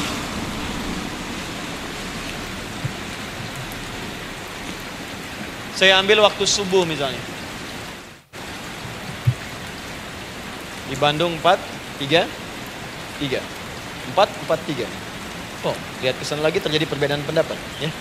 Ada yang 4-3-3, ada yang 4-3-4, ada yang 4-3-5, dan seterusnya. Yang ambil tengah-tengah lah, 4-3-5 misalnya. Kalau 4-3-5. Lihat sini, fokus. Allahu Akbar, Allahu Akbar. 435. Dipanggil salat, diseru. Kan tadi rumusnya di Quran surah 2 ayat 186. Faliyastajibuli. Kalau diseru cepat jawab, gitu kan? Terus diseru 435 adzan. Allahu Akbar, Allahu Akbar. Begitu diseru, ibu langsung datang. Ya Allah, sudah adzan, seruan nih, saya siap-siap. Saya ingin minta sesuatu. Nah, orang yang datang saat dia diseru Allah, dia pun datang kemudian untuk menyebutnya, maka Allah pun akan menjawab apa yang dia mohonkan saat ia bermohon kepadanya. Perhatikan, dipanggil oleh Allah lewat suara muadzin, Allahu Akbar, dia merespon cepat, siap sholat. Maka dia pun ketika memanggil Allah, seketika Allah pun akan jawab padanya. Sesuai dengan kadar responnya. Dipanggil saat itu, dia menjawab. Maka Allah pun akan ingat kepadanya hanya saat dia memanggil saja. Di saat panggil, diingat. Panggil, diingat. Jelas? Ini yang hebat. Dipanggil 435. Allahu Akbar, Allahu Akbar. Dia sudah ingat dari sejak jam 3 lewat 45. Dia bangun jam 3. Bisa. Padahal belum dipanggil. Datang. Bahkan Masya Allah, melakukan warming up dulu. Tahajud, istighfar, baca Al-Quran sebelum dipanggil. Masya Allah Bu, ibu mau datang misalnya ke istana, dan dia jam 7 datang jam 6. Di situ ibu kerjakan yang baik-baik dulu. Wah lihat, terus kelihatan CCTV kan. Wah ini orang bagus banget nih, mulia, bagus. Sampah diambilin, disapu. Kelihatan. Itu ibu belum datang, udah dipanggil duluan. Ada orang yang belum dipanggil sudah datang menghadap Allah. Tahajud dia, zikir dulu, istighfar dulu. Ini orang, maaf ya, walaupun dia belum memanggil Allah, Allah sudah menyelesaikan semua persoalan. Di orang-orang yang selalu ingat kepada Allah, walaupun Allah dalam waktu tidak memanggilnya, maka Allah akan mengingatnya sekalipun orang ini belum bermohon kepadanya. Maka ibu nanti akan temukan orang-orang yang langsung diselesaikan persoalannya oleh Allah bahkan sebelum dia bermohon kepadanya. Ada orang yang seakan gak punya masalah, Bu. Bukan gak punya masalah, sebab setiap dia punya masalah, masalahnya diringankan oleh Allah. Seakan-akan gak ada beban. Ah, ini indah hidupnya. Butuh sesuatu, sebelum nyari, datang. Ada persoalan, senyum dikit, selesai. Orang macet mengeluh, bikin status, dia macet malah senang. Dan hatinya dilapangkan oleh Allah. Bayangkan ada janji rapat jam 9, setengah 9 masih macet. Diprediksi di Google akan sampai 2 jam lagi. Yang lain mengeluh, telepon sana, telepon sini, ini. Dia nggak aja, lapang aja. Alhamdulillah ya Allah, kasih macet. Murotal. Saya mau dengerin surah Al-Baqarah. Buka. Apalin. Partnernya nelpon. Sampai di mana, akhi? Ini sampai di surah Al-Baqarah ayat 186. Tidak ada yang sia-sia dari Allah. Sabar ya di sana. Atau kita bisa koneksikan dari sini apa yang bisa saya selesaikan sekarang di sini, sehingga sampai sana kita tinggal kesimpulan saja. Tenang hatinya. Ada gasak, busuk, gelisah, gini telepon sana sini, klaksonin, dasar lampu merah, lama, birunya sebentar. Padahal biru nggak ada, yang ada hijau kan. Jadi kalau sudah begitu enak, Bu. Yang perempuan ada di Quran Maryam. Maryam kan perempuan. Dan Maryam itu bukan nabi, bukan rasul. Ingin memberikan pesan kepada ibu, perempuan dimanapun, tidak harus jadi nabi supaya doa cepat dikabulkan. Tidak harus jadi rasul. Ini Maryam bukan nabi, bukan rasul, tapi dia ini luar biasa. Sebelum dipanggil udah datang. Zikirnya tak terlukiskan. Mohon kepada Allahnya luar biasa. Menjaga diri dari hal yang dilarang oleh Allah. Apa hasilnya? Sebelum diberikan bahkan oleh pamannya sudah ada kebutuhan. Quran surah ketiga ayat 37. Kullama dakhala 'alaiha Zakaria al-mihraba wajada 'indaha rizqa. Setiap pamannya mau memberikan kebutuhan Maryam sudah ada di dalamnya. Tidak ada. Itu luar biasa. Mau makan, makanan ada. Mau anggur, anggur ada. Ya.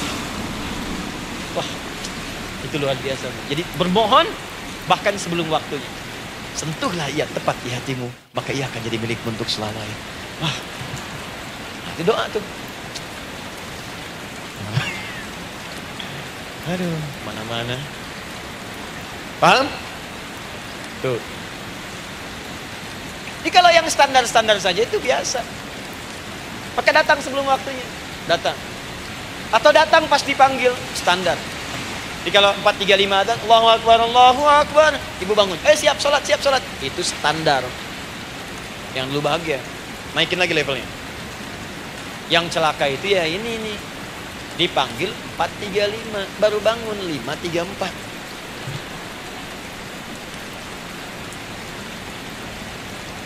Sholat subuh belum, nuntutnya udah banyak. Ya Allah, kurang apa lagi aku bermohon kepadamu. Sudah aku meminta sekarang, sholat subuh aja belum. Jadi mana keadilannya? Jadi yang pertama, respon seruan Allah. Disitulah Allah pun akan cepat merespon apa yang kita kemudian butuhkan. Jadi yang pertama lewat sholat ya Bu ya. Ingat sholat. Dan sholat itu tadi dari 4 posisi saya ajarkan yang pertama saja satu. Supaya nggak terlampau panjang ya. Berdiri Bu. Saya ajarkan satu. Setiap ibu dalam keadaan berdiri dan membaca Al-Fatihah. Pada kalimat iyyaka na'budu wa iyyaka nasta'in. Ingat, pada kalimat iyyaka na'budu wa iyyaka nasta'in, maka sertakanlah di hati kita apa persoalan yang dirasakan untuk bermohon kepada Allah. Saya ajarkan cepat. Kalau ibu mau belajar lebih detail, ikuti kajian kami di fikih salat. Sifat salat Nabi sallallahu alaihi wasallam. Nanti saya terangkan semua dalilnya. Insyaallah sepanjang yang saya ketahui. Baik. Dasarnya ini, dasarnya Quran surah ketiga ayat 38 sampai 39. Dan dikuatkan nanti di hadis qudsi. Ibu kenal Nabi Zakaria? Ya kenal ya. Ya selamat lah Bu. Alhamdulillah. Episode ke-15 kenal Nabi Zakaria. Luar biasa. Alhamdulillah. Nabi Zakaria punya persoalan, sudah berumah tangga, belum ada keturunan, fisiknya sudah letih, rambutnya sudah memutih, dan mohon maaf istrinya divonis menopause dan mandul secara medis klinis. Apa yang beliau kerjakan? Sholat. Dalam sholatnya bermohon kepada Allah. Perhatikan permohonannya. Qala rabbi habli min ladunka dzurriyyatan thayyibah. Hunalika da'a Zakaria rabbah. Qala rabbi habli min ladunka dzurriyyatan thayyibah innaka sami'ud du'a. Ya Allah, aku bermohon kepadamu, anugerahkan aku keturunan. Semua mengatakan aku gak mungkin punya keturunan. Hanya Engkau yang tidak punya batas dalam pemberian. Engkau pasti mendengar doa saya. Kalau pada yang maha mendengar tidak mengabulkan juga, lantas kepada siapa lagi aku mesti memohon? Doa ini dipanjatkan oleh beliau dalam keadaan sholat. Sedang berdiri dalam sholatnya.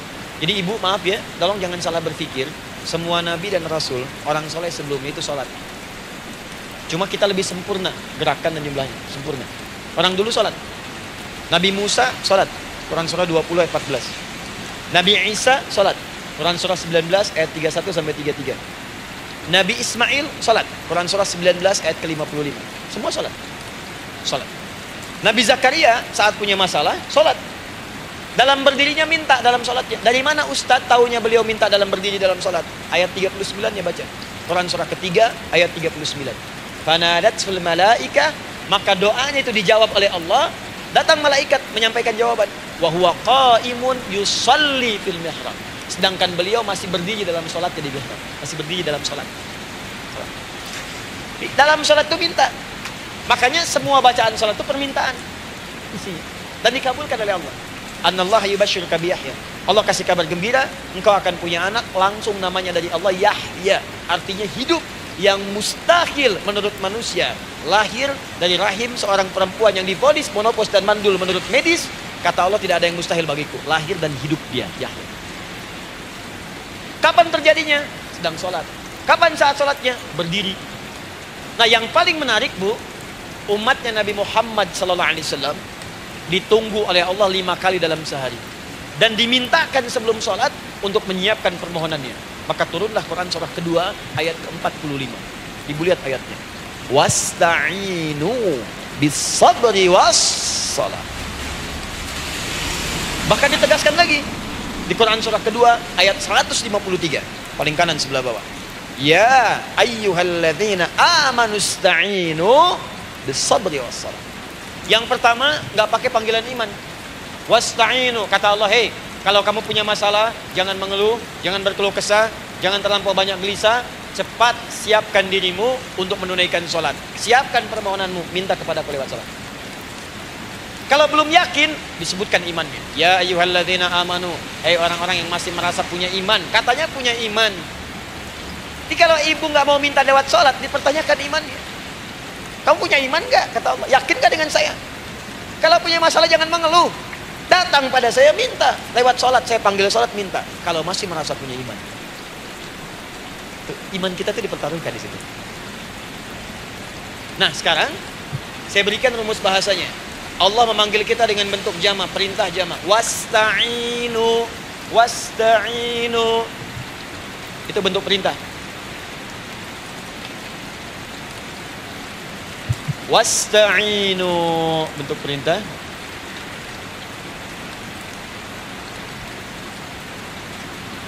Wasta'inu. Dan jika kalian perhatikan cara menerjemahkannya, dan jika kalian punya persoalan dalam hidup, punya kebutuhan, maka bergegaslah siapkan dirimu untuk minta kepadaku solusi. Wasta'inu, dan mintalah oleh kalian pertolongan, solusi. Bisabri wassalah. Pertama sabar dulu. Sebelum sholat, sabar dulu dengan itu. Tahan dulu. Terima dulu. Jangan mengeluh, terima dulu. Nanti dalam sholat minta solusi. Itu maksudnya. Punya masalah sekarang, jam 9 lewat. Sabar, tahan dulu.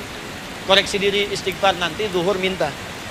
Atau duha sekarang sholat. Datang ke masjid, sholat duha minta. Tahiyatul masjid minta sekarang. Sabar. Disabar, terima dulu. Jangan mengeluh. Sabar. Ingat. Terima, sabar. Karena Allah mustahil memberikan ujian masalah kalau kita tidak sanggup menerimanya. La yukallifullahu nafsan illa. Saya sering katakan Bu ya, maaf kalau kalimat ini mungkin kurang berkenan, tapi kalimat ini nyata. Kalau ibu sekarang punya masalah seberat apapun, itu artinya hanya ibu yang sanggup untuk menerima. Saya tidak. Betul, karena itu persoalan itu dititipkan kepada ibu, bukan kepada seorang bernama Adi Hidayat. Ibu yang dipercaya. Ya, ibu dipercaya oleh Allah. Kenapa ibu tidak yakin dengan itu? Karena cuma ibu yang bisa mengatasi. Ibu yang mampu, saya tidak. Karena itu dititipkan pada ibu. Kaidahnya la yukallifullahu nafsan illa wus'aha. Allah nggak akan berikan beban ujian masalah kalau dia nggak mampu. Artinya kalau saya nggak mampu, saya nggak dikasih. Ibu mampu, ibu diberi. Jangan mengeluh. Kenapa mesti saya ya Allah? Kamu mampu. Ya Allah, why me? Why not? Kamu yang bisa. Nah sekarang wassalah, setelah terima itu, tapi juga jangan terlampau kepedean. Memang cuma saya yang mampu ya, bikin status. Kemudian sholat, kita akan katakan, ya Allah, Engkau perintahkan saya untuk minta tolong. Sekarang saya akan minta kepadamu. Lalu kita katakan, maaf ya Allah, saya sekarang punya masalah. Saya ingin bermohon kepadamu. Saya ingin minta kepadamu ya Allah. Saya mohon ya Allah. Maaf Bu ya, sebentar. Ibu kalau punya masalah sedikit atau banyak? Banyak. Yang punya masalah ibu saja atau anak juga punya masalah? Kadang-kadang, bukankah anak yang punya masalah ibu yang minta? Bukankah suami yang punya persoalan ibu yang bermohon? Iya kan? Karena itu, kalau kita ingin memohon kepada Allah dengan persoalan yang kompleks mewakili yang banyak, maka pertama, kalimatnya diawali dengan huruf na. Berarti kami, kita, semua. Jelas ya? Nah, ibu ingin robah kalimatnya minta tolong. Kata Allah, minta kepadaku pertolongan. Wasta'inu. Ibu ingin robah menjadi bentuk permintaan. Rubah kalimatnya menjadi nasta'in. Nasta'in. Nasta'in.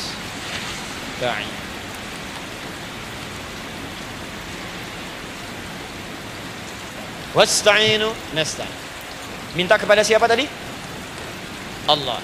Boleh minta kepada selain Allah? Tidak. Hanya kepada Allah saja? Hanya kepada Allah saja. Hanya kepadamu ya Allah. Tidak kepada yang lain. Maka kalimatnya menjadi iyyaka. Iyyaka. Hanya kepadamu saja ya Allah. Engkau berjanji, kalau ada masalah minta aku berikan. Sekarang hanya kepadamu saja ya Allah aku bermohon. Maka kalimatnya namanya iyyaka nasta'in. Sekarang saya tanya kepada ibu, apakah dalam sholat ibu membaca kalimat iyyaka nasta'in? Tuh. Saya mau tanya, ibu bacanya saat ruku atau saat sujud? Berdiri. Gak ada orang ruku baca kalimat ini. Allahu Akbar. Iya karena berdua ya bersih. Berdiri. Iyyaka na'budu wa nah, sekarang saya bacakan hadis kutsinya. Tersambung dari Nabi sallallahu alaihi wasallam, qala Rasulullah sallallahu alaihi wasallam, qala Allah azza wa jalla. Allah langsung yang berfirman lewat hadis qudsi. Perhatikan bahasanya. Qasamtu shalah baini wa baina 'abdi. Saya bagi dalam salat itu dua bagian, antara hak aku dan hak hambaku. Wali 'abdi ma sa'ala. Dan jika benar hambaku menunaikan kewajibannya dengan baik, menjaga hak-hak aku, maka pada saat itu apapun yang dia minta dalam salat aku akan berikan. Apapun. Kapan itu terjadi? Perhatikan kalimatnya. Idza qala al-'abdu, kalau hamba mulai membaca dalam salatnya, alhamdulillahi rabbil alamin. Alhamdulillah rabbil alamin. Qala Allah azza wa jalla, seketika Allah menjawab, hamadani 'abdi, hambaku sedang memujiku. Ibu ingat baik-baik Bu ya. Ingat baik-baik. Setiap ibu baca Al-Fatihah dalam salat itu Allah memperhatikan dan menjawab bacaan ibu. Tadi masih ingat ketika saya katakan wa idza sa'alaka 'ibadi anni fa inni qarib, Allah itu dekat. Wa idza qala al-'abdu ar-rahmanir rahim, kalau hamba melanjutkan ar-rahmanir rahim, qala Allah azza wa jalla, Allah langsung menjawab athna 'alayya 'abdi, hambaku sedang menyanjungku. Wa idza qala al-'abdu maliki yaumiddin, ketika hamba berkata maliki yaumiddin, qala Allah azza wa jalla, Allah menjawab majjadani 'abdi, hambaku sedang mengagungkanku. Sekarang perhatikan kalimat ini. Wa idza qala al-'abdu, jika seorang hamba berkata iyyaka na'budu wa iyyaka nasta'in, ya Allah, sekarang hamba salat ibadah atas perintah. Dan hamba minta, ya Allah, hamba punya masalah, hamba punya persoalan, dan kau janjikan minta dalam salat. Qala Allah azza wa jalla, Allah jawab, hadza baini wa baina 'abdi, inilah perjanjian aku dengan hamba. Wali 'abdi, kalau hambaku benar salatnya sampai bacaan ini, masalah apapun yang dia minta sekarang aku akan kabulkan. Dalam begini. Cuman sayang, kadang-kadang dalam keadaan ini banyak yang tidak minta.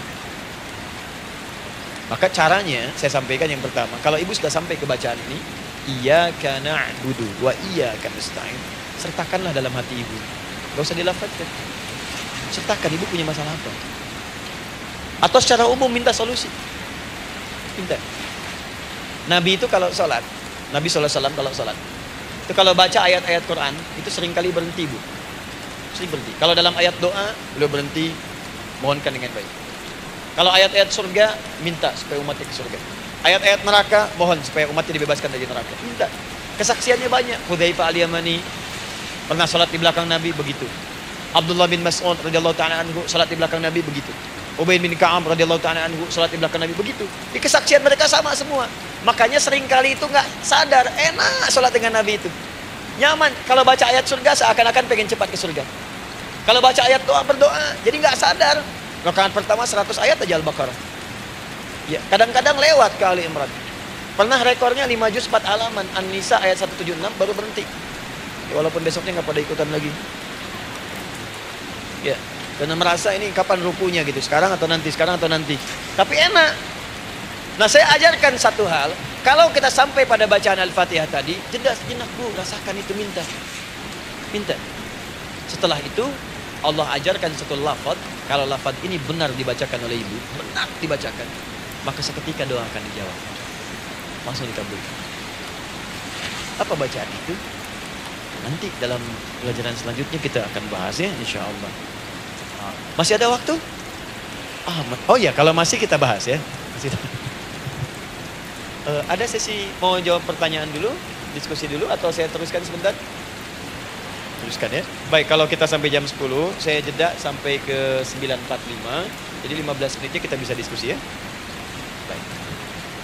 Apa lafaz yang kita bisa mohonkan? Teruskan ayatnya. Ihdinas siratal mustaqim. Ihdinas siratal mustaqim. Ihdinas siratal mustaqim. Ini Bu, nanti Ibu lihat dalam kajian tafsir yang kami sampaikan, juga dalam kajian fikih salat saya bahas dengan detail. Di sini singkat saja, singkat padat. Ihdina itu, ya Allah berikan kami hidayah, berikan kami jalan, berikan kami petunjuk, tunjukkan kami jalan yang lurus. Kalimat ihdina asalnya dari kata hidayah. Hidayah, jamaknya hudan. Ihdina, berikan kami hidayah, berikan kami hudan. Kalau tunjukkan kami jalan yang lurus, itu terjemahan Bu. Terjemahan. Kalau ibu ingin makna tafsir per huruf, per kalimat, bahkan per harokat, itu semua ada maknanya. Karena semua kalimat Quran itu mukjizat. Ihdina dari kata hidayah, hudan, berikan kami hidayah. Hidayah dalam bahasa Arab itu banyak maknanya. Bisa solusi dari semua persoalan. Bisa jalan menuju kemudahan. Bisa kesuksesan. Bisa petunjuk, banyak. Kalau dikumpulkan namanya hudan. Hudan. Makanya Al-Quran disebut hudan, karena di Quran ada semua. Solusi ada, petunjuk ada, kemudahan ada. Dzalikal kitabu la raiba fi hudal. Al-Quran hudan. Syahrul Ramadan alladzi unzila fihi al-Quran hudan linnas. Isi Quran semua hudan. Di situ ada solusi. Di situ ada petunjuk. Di situ ada kemudahan. Kalau kita ingin minta semua itu, kalimatnya dikatakan fi'il amr lit talab, permohonan dalam bentuk kalimat permintaan. Ihdina, berikan kepada kami hudan. Kalau sudah mengatakan ihdina artinya minta solusi, minta kemudahan, minta petunjuk. Jadi ketika ibu mengucapkan kalimat ihdinas siratal mustaqim, itu artinya ya Allah, berikan kepada kami solusi dari masalah yang sedang saya hadapi. Berikan petunjuk dari persoalan yang sedang saya jalani. Berikan kemudahan ya Allah dari kesulitan yang tengah saya hadapi. As-siratal mustaqim, yang lurus, yang gampang. Karena jalan yang gampang itu lurus, gak berkelok, Bu. Langsung ke tujuan. Saya mau ke sini jalannya belok-belok, gak langsung, kan gak enak. Ibu mau ke satu undangan, jalannya belok sini, belok sini, belok sini, belok sini. Kelokan 9, kelokan 7, kelokan 8. Ya. Kan rasanya berliku. Ibu ingin mendapatkan solusi, tapi dilempar-lempar. Sini dulu, berkelok. Sini dulu, sini dulu, sini dulu. Kenapa gak ibu lurus katakan langsung? Dalam bahasa Arab, apalagi kalimat yang fasih, mendapatkan sesuatu dengan gampang, dengan mudah. As-siratal mustaqim, lurus ke tujuan, cepat, mudah. Apalagi ke surga nanti, tunjukkan kami jalan yang lurus, yang benar, hak dari Allah dan mudah didapatkan. Itu maksudnya. Ini bukan sekedar tunjukkan jalan yang lurus, solusi yang mudah, yang gampang, yang cepat. Paham di sini ya? Seperti orang-orang dulu mendapatkannya. Siratal ladzina an'amta 'alaihim. Seperti orang dulu mendapatkan semua kenikmatan ketika mereka bermohon kepadamu ya Allah. Siapa mereka? Ada 4 golongan disebutkan di Quran surah keempat ayat 69. Ada para nabi, orang-orang jujur siddiqin, para syuhada dan orang-orang saleh. Ya, wa may yuti'illaha wa rasul fa ulaika ma'al ladzina an'ama Allahu 'alaihim minan nabiyyina was-siddiqina wasyuhada was-salihin.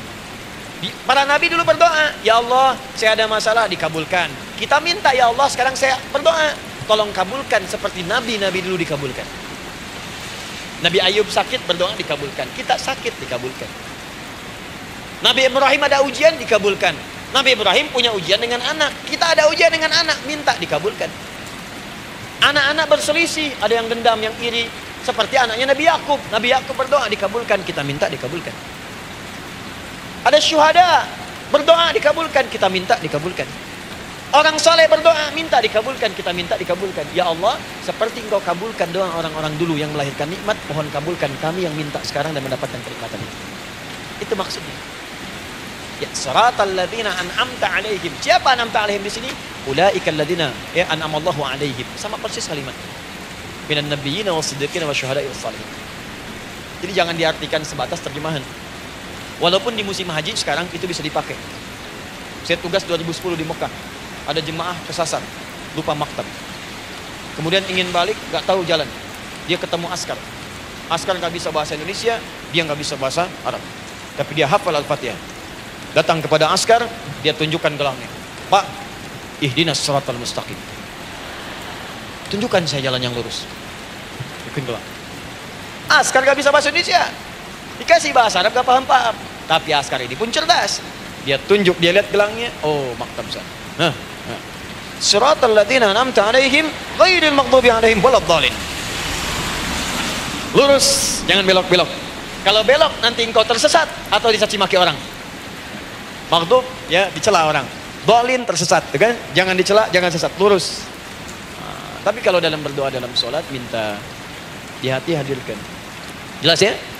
Nah, itu posisi pertama. Jadi pertama minta lewat sholat. Yang kedua cepat rajin istighfar, Bu. Saya cepat ya, rajin istighfar. Saya ada 7 menit lagi. Bu rajin istighfar. Astagfirullah, astagfirullah, astagfirullah. Itu yang paling singkat. Astagfirullahaladzim, astagfirullahaladzim, astagfirullahaladzim. Itu yang menengah. Astaghfirullahaladzim alladzi la ilaha illa huwal hayyul qayyum wa natubu ilaihi. Astaghfirullahaladzim alladzi la ilaha illa huwal hayyul qayyum wa natubu ilaihi. Astaghfirullahaladzim alladzi la ilaha illa huwal hayyul qayyum wa natubu ilaihi. Itu yang cukup panjang. Ibu rajin istighfar. Orang yang rajin istighfar itu diantara yang disebutkan dalam riwayat-riwayat adalah orang-orang yang cepat dijawab doanya hanya dengan istighfarnya. Jadi dia tuh punya keinginan, dia nggak katakan. Jadi keinginan di benaknya dia, terus dia istighfar. Astagfirullah, astagfirullah, astagfirullah. Itu kalau benar rajin istighfar, seketika dikabulkan. Cepat. Ada seorang yang hidup, itu tukang roti, di zaman Imam Ahmad bin Hanbal. Saya pernah kisahkan ini di beberapa keadaan. Orang ini itu ahli istighfar. Jadi maaf ya Bu ya, bukan istighfarnya pas ada keperluan aja, bukan. Datang alim Ustaz Adi, sab pertama, astagfirullah, astagfirullah, astagfirullah, bukan. Besok ada arisan, astagfirullah, astagfirullah, bukan. Jadi bukan ada keperluan, istighfar bukan. Orang ini membiasa istighfar. Jadi setiap mengerjakan apapun dia istighfar. Mau minum, bismillah, astagfirullah. Dia setiap buka adonan, astagfirullah, astagfirullah. Nah satu ketika, Imam Ahmad itu nggak tahu kenapa, pengen datang ke daerah itu. Ya kalau misalnya ibu tinggal di Cicahem, misalnya kan Imam Ahmad tiba-tiba pengen ke Cicahem aja. Terus karena lelah, mampir ke masjid. Istirahat di dalam masjid. Tiba-tiba kata penjaga masjidnya, DKM-nya, marbotnya, ya Syekh, izab, pergi, gak boleh tiduran di sini. Kata Imam Ahmad, saya kan cuma numpang istirahat, gak boleh keluar. Dan dia gak tahu kalau itu imam besar. Dan Imam Ahmad itu sudah populer Bu, sangat famous, familiar. Cuman orang kan gak pernah lihat wajahnya. Dulu kan gak ada Facebook, gak ada Instagram, gak ada handphone, gak ada apa-apa. Jadi kalau orang terima Ahmad, ya Ahmad aja kemana-mana. Oh no, Imam Ahmad, Imam besar, Imam Syafi'i, Imam besar. Tapi gak pernah lihat. Sekarang kan udah kelihatan. Ya, udah kelihatan, sekarang banyak. Makanya orang dulu tuh senang begitu tahu, dikasih tahu, Nabi aja ke Madinah Bu. Gak ada yang tahu kalau itu Nabi Muhammad, kalau belum pernah lihat. Karena beliau di bawah, Abu Bakar di atas. Abu Bakar kan naik kan, untanya Nabi. Nabi Muhammad pas di bawah gantian tuh di jalan. Orang mengira yang di atas unta Nabi Muhammad. Padahal Nabi Muhammad yang jalan kaki, gak kelihatan. Makanya responnya bola ketika tahu Nabi, senang luar biasa. Minta doa, minta ini, minta itu. Orang sekarang tidak. Karena sering banyak lihat di TV, media sosial, begitu ketemu, minta foto. Ini lain kisahnya. Gak tahu dia, pergi keluar. Kata Imam Ahmad, ya sudah, keluar beliau. Gak mau ribut. Istirahat di luar. Di pelataran. Di sini juga gak boleh. Lihat kalimatnya. Barwah, keluar, pergi. Barwah itu kasar Bu. Begitu kemudian di debat lagi, saya cuma di luar. Rawah. Rawah itu dari kata ruh Bu, itu paling kasar. Artinya keluar dengan roh-rohnya sekalian. Rohnya pun jangan di sini. Ya. Jadi kalau ibu nanti di Masjidil Haram misalnya kan, ada kalimat itu artinya kesel Bu askarnya. Ya. Keluar. Misalnya idzabi anti. Enggak mau, saya mau di sini. Ya. Barwa, pergi. Sampai ke rawah dengan roh-rohnya. Itu artinya ibu disuruh pergi. Ya, bukan jangan mengelak lagi. Rawah. Saya bukan rawah, saya rohayati. Suruh pergi. Pergi. Imam Ahmad pergi tuh akhirnya. Pergi, di jalan kelihatan lah tukang roti tadi. Begitu kelihatan capek lah dipanggil, Syekh, kayaknya lelah istirahat di sini. Dan tukang roti pun nggak tahu kalau itu Imam Ahmad. Begitu istirahat, duduk, kelihatan lah Imam Ahmad setiap buka adonan, astagfirullah. Bikin lagi, astagfirullah. Imam Ahmad tahu faidah itu. Tapi ingin menguji tukang roti ini, ditanya. Ya akhi, kamu ini kenapa setiap Anda menanam adonan itu, tepung itu, Anda mengucapkan istighfar, astagfirullah. Perhatikan jawabannya. Wallahi demi Allah, tidak pernah saya beristighfar dalam setiap aktivitas saya, kecuali Allah selalu mengabulkan doa yang saya mohonkan. Di setiap minta, astagfirullah, itu dikabulkan. Cuman satu yang sampai sekarang belum terkabul. Apa itu kata Imam Ahmad? Saya ini selalu bermohon kepada Allah, ya Allah, mohon sebelum saya wafat atau setelah ia wafat, pertemukan saya ya Allah dengan Imam Ahmad bin Hanbal sebelum saya yang wafat atau wafat Imam Ahmad. Kata Imam Ahmad, astagfirullah, Allahu Akbar. Itu mungkin yang memperjalankan saya kemari. Tiba-tiba pengen ke sini, sampai diusir keluar dari rumah Allah, dari masjid, sampai di sini karena istighfar Anda. Sayalah Imam Ahmad bin Hanbal. Astagfirullah, astagfirullah, astagfirullah. Imam Ahmad di situ. Datang. Tolong jangan lakukan pada saya. Salah di hidayat ya Allah. Astagfirullah, astagfirullah. Saya jawab lagi dari sana. La haula wala quwata illa billah. Ini istighfar. Nah, kapan istighfar yang baik? Istighfar yang baik dilakukan setelah tahajud sebelum fajar. Saya ulang ya. Setelah tahajud sebelum fajar. Dalilnya Quran surah ke-51 ayat 18. Baca dari ayat 15 sampai 18. Jadi ibu kalau mau seperti itu, rajin tahajud dulu bu. Tahajud. Setelah itu biasakan istighfar. Itu latihan dulu, itu baru latihan. Ingat ya, istighfar menjelang fajar di waktu sahar, itu baru latihan. Astagfirullah, astagfirullah, astagfirullah. Nanti kalau sudah banyak latihan, ibu akan refleks. Mau duduk masuk mobil, astagfirullah. Duduk mau makan, astagfirullah. Ya, kadang-kadang ibu mau ambil handphone, astagfirullah. Itu refleks di lisan kita keluar. Ahli istighfar itu nggak direncanakan keluar di lisannya. Astagfirullah, astagfirullah, astagfirullah. Kalau sudah seperti itu, berbahagialah. Karena apapun kadang ibu inginkan, sepanjang itu ibu butuhkan, seketika dikabulkan. Ya. Yang ketiga, yang terakhir. Sudah 9:45, boleh? Sedikit. Ya, yang terakhir ya. Baik. Jangan khawatir, setelah ini selesai. Yang ketiga, ini amalan yang paling dahsyat. Jadi yang pertama minta dikabulkan. Yang kedua baru istighfar dikabulkan. Yang ketiga nggak ngapa-ngapain dijawab. Artinya baru terbersit, ada keinginan jawab seketika.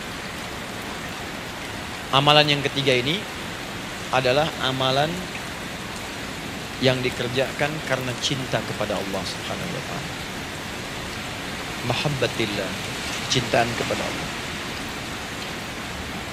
Amalan yang dikerjakan karena cinta kepada Allah Subhanahu wa taala.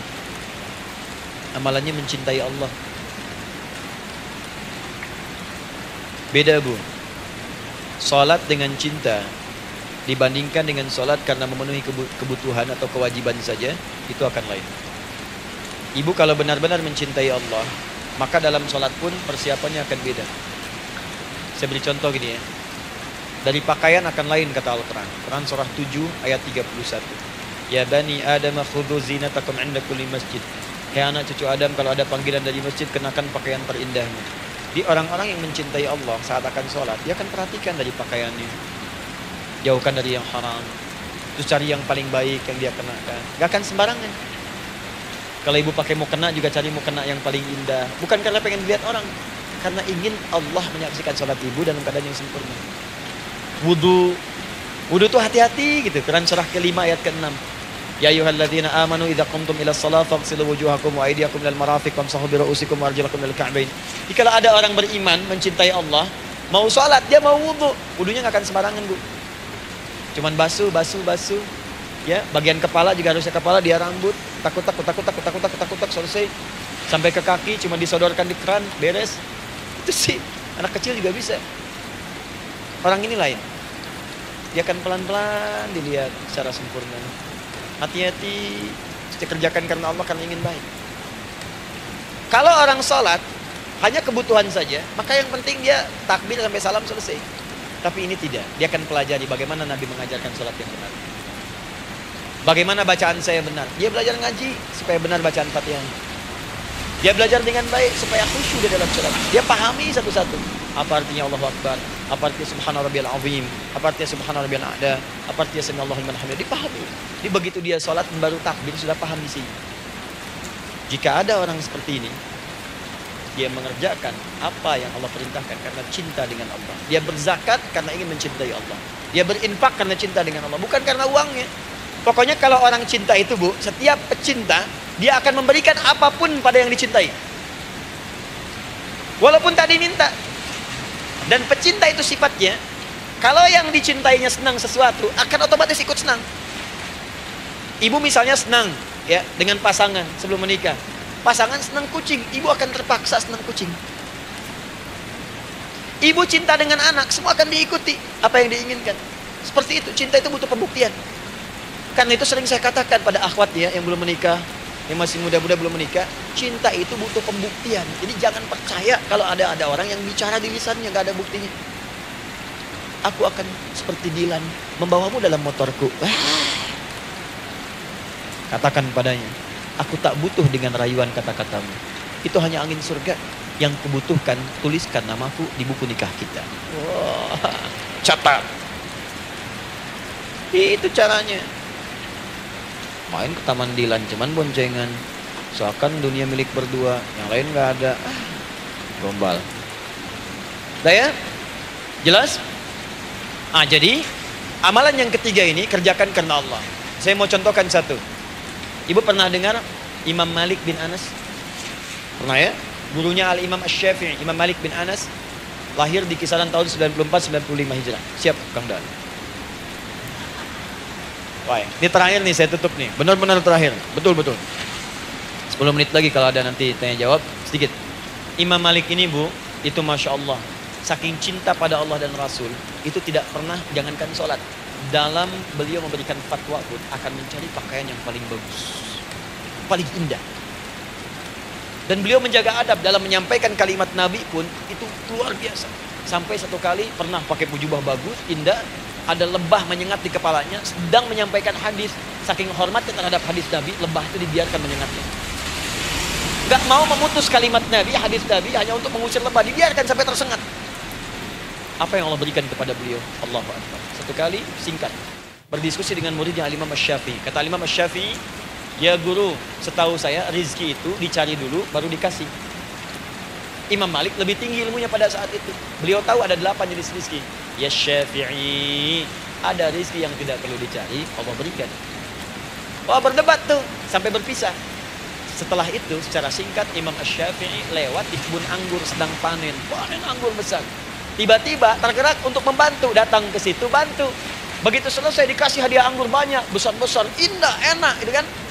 Ketika diberi itu langsung senang beliau. Bukan karena anggurnya, karena merasa pendapatnya benar. Jadi begitu bekerja baru dapat. Dibawalah anggur ini diberikan pada gurunya. Perhatikan adabnya terhadap guru. Jadi kalau ibu adabnya bagus pada guru, keberkahan dapat, ilmunya pun menghunjam di jiwa. Imam Syafi'i nggak merasa benar, tapi memberikan sebuah jawaban dengan adab. Guru, tadi itu ada panen anggur, saya mencoba membantu. Begitu saya bantu dikasih anggur, dikencangkan kalimatnya. Begitu saya bantu dikasih. Dibantu dulu baru dikasih. Kalau saya nggak bantu, saya nggak dikasih. Apa jawab Imam Malik? Imam Malik tersenyum, tertawa. Tabassama dhahikan. Masya Allah, Syafi'i bahasa kita. Tadi itu saya keluar mau ngajar, siang-siang terik begini saya kepikiran, ya Allah, kalau makan anggur yang enak-enak, enak banget sekarang ini. Ada anggur sekarang. Tuh. Murid berikhtiar, guru mendapatkan hasil. Setelah itu Asy-Syafi'i naik dan jadi bintang di zamannya, sampai kekinian pun luar biasa, dan mendapatkan barakah gurunya seperti gurunya dapatkan, muridnya pun meraihnya. Itulah 3 cara bagi kita untuk bermohon kepada Allah. Jika ingin dipercepat oleh Allah, bisa lewat sholat, bisa lewat istighfar, bisa juga dengan menciptakan amalan-amalan, atau mengikuti amalan-amalan yang dicintakan atau ditujukan untuk mencintai Allah Subhanahu wa Ta'ala. Ibu bisa paham ini? Baik. Kemudian berdoa. Tapi yang jadi masalah, Ustadz, ketika berdoa kok belum dikabulkan juga? Apa ciri doa dikabulkan? Seperti apa kita tahu doa kita dikabulkan? Itu mungkin kita bahas di episode yang berbeda insyaallah. Alhamdulillahi rabbil alamin, arrahmanir rahim, maliki yaumiddin. Iyyaka na'budu wa iyyaka nasta'in. Ihdinas siratal mustaqim. Siratal ladzina an'amta 'alaihim ghairil maghdubi 'alaihim waladdallin. Allahumma nahmaduka hamdan syakirin, hamdan na'imin, hamdan yuwafi ni'amahu wa yukafi'u mazidah. Ya Rabbana lakal hamdu wa lakal syukru kama yanbaghi li jalali wajhikal karim wa li'azimi sultanik. Allahumma salli wa sallim barik ala rasulika al-karim nabiyyikal amin sayyidina Muhammadin wa ala alihi wa sahbihi wa ummatihi ila yaumiddin. Allahumma rabbana ya al-ghafur rahim, la tada' lana fi maqamina hadha fi kulli maqamin dhanban illa ghafartah. Duhai Allah, kami bermohon kepadamu, Engkau yang Maha Pengampun, Engkau yang Maha Penghapus segala dosa. Kami mengakui kami berbuat salah, kami mengakui banyak dosa kami kumpulkan, maka kami mohon kepadamu ya Allah, jangan biarkan ada satu orang pun berada di sekitaran majlis ta'lim ini kecuali sebelum dia pulang Engkau telah ampuni segala dosa-dosanya. Engkau telah gugurkan dan hapuskan segala dosa-dosanya. Wala hamman illa farajtah. Ya Allah, jika ada satu orang pun di antara jamaah saat ini yang merasakan kegelisahan dalam hatinya, jangan biarkan dia meninggalkan area majlis ta'lim ini kecuali Engkau telah tenangkan keadaan hatinya. Allahumma wala maridan illa syafaitah.